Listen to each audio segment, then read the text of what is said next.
It's the Pacific Northwest Geek here, Echo Zero, and I'm here with a rare WildEye Wednesday video that I'm actually recording on a Saturday because why not?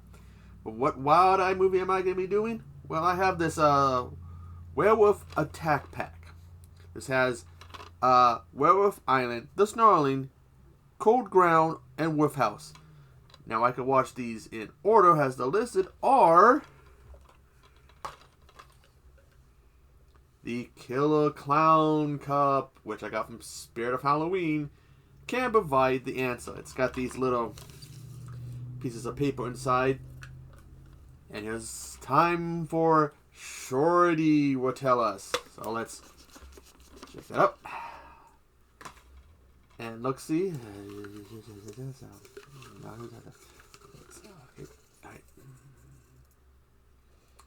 And the first one I will be watching to review if I like it, is, the third movie on it, Cold Ground. Let's see if I can get this without the glare, but there's my bad handwriting. You probably can't see it, but I will be back in a bit after I watch the Cold Ground, which some of these are on Tubi. 3 of these are on Tubi, one's not.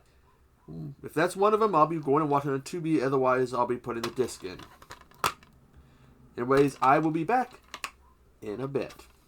I'm back, and I just got done watching the Cold Ground. Cold Ground. It's 90 minutes off, an hour and a half if you want to know exactly how long 90 minutes is. And the beginning it gives us a little thing. I got a screenshot of it, so I'll put it here.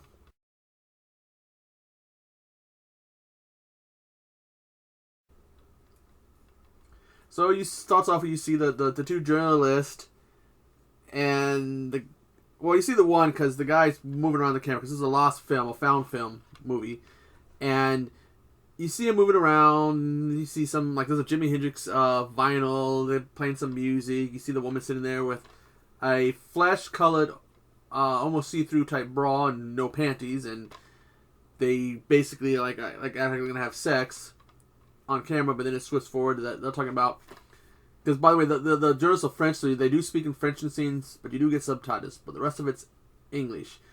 And so they're going up because something's going on in this mountain near the France, Switzerland, Sweden, or whatever it is, border. And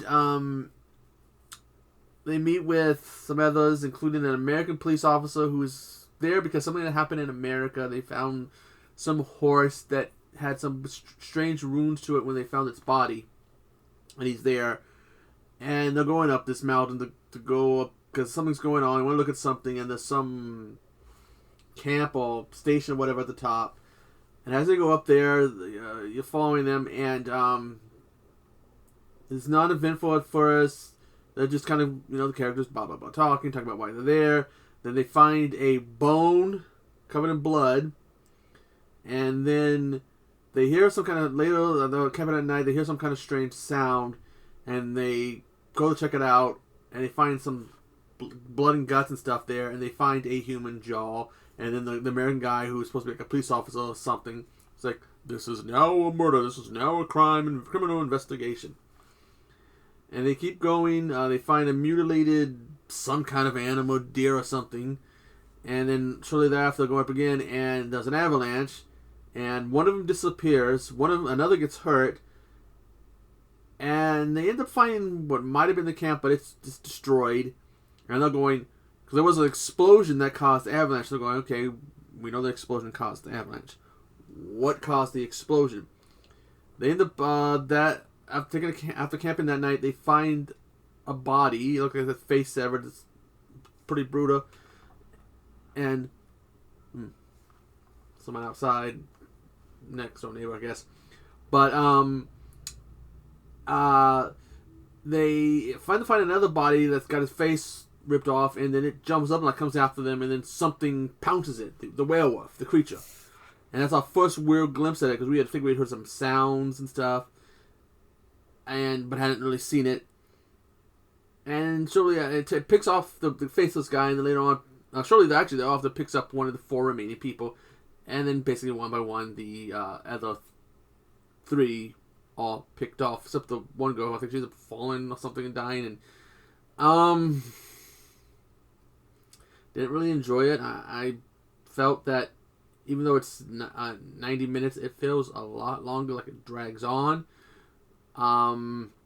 Yeah, there was like some of the stuff like, you know, camping out. And, you know, anybody who's ever camped outside knows. I used to, when I was living with my uncle, he had this carport next to the house, and I used to sometimes crash out there, and you hear some sounds there. It gets kind of creepy. So that kind of helped the movie with that. The whole guy jumping off without his face and making these weird sounds before then all of a sudden, out of the blue, pounced. That's kind of cool. Not giving you a real good look at the creature because it's just all quick.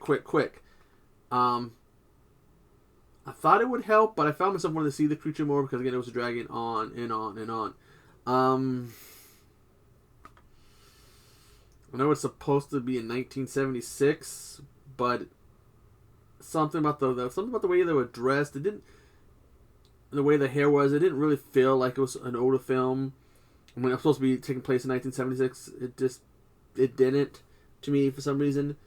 There was some walkie-talkies you see in the background, and I ended up was wondering about them. I looked up on walkie-talkies 1970 whatever and found a similar looking walkie-talkie from the 1980s. So whatever. Maybe there was some mistakes made there. It is on Tubi, so I'll put the link for it down in the description if you guys want to check it out. But again, I didn't really like it. I know there's a couple more here. Wolf Island, The Snarling, and Wolf House. But, I don't know what one I'm going to be reviewing next.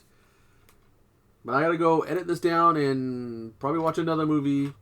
But anyways, I am Echo Zero, and I will see you on the flip side. Toodaloo.